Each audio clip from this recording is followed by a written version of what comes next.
Hi guys, high high high high high. ভালো আছেন নিশ্চয়ই, আমিও ভালো আছি। আমি শিকার করতে গেছিলাম, বলেছিলাম আপনাদের। শিকার করছি জানেন, শিকার করে বাঘের মাংস রান্না করেছি। হেভি খেতে মাইরি, কি বলবো।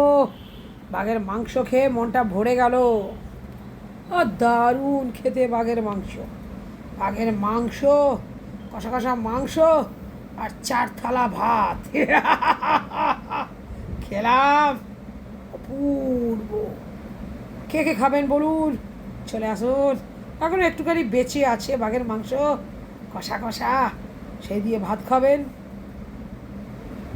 বেশি ভাত অবশ্য নেই, 5 থালা ভাত করেছিল, 4 থালা আমি খেয়ে নিয়েছি। আমাকে যে রান্না করে দিয়েছে সে 1 থালা খেতে পেয়েছে।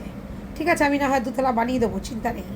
চলে আসুন, ক থালা হবে আপনাদের দেখে 2 ঘন্টার মধ্যে আসতে হবে। হ্যাঁ, নয়তো আমি আবার খেয়ে ফেলবো কিন্তু ভাত দিয়ে মাংস। বাঘের মাংস বলে কথা, হেভি টেস্ট। কোনো অখাদ্য কুখাদ্য তো খায় না বাঘ, শুধু মাংস খায়, সব ধরনের মাংস আমিও খাই।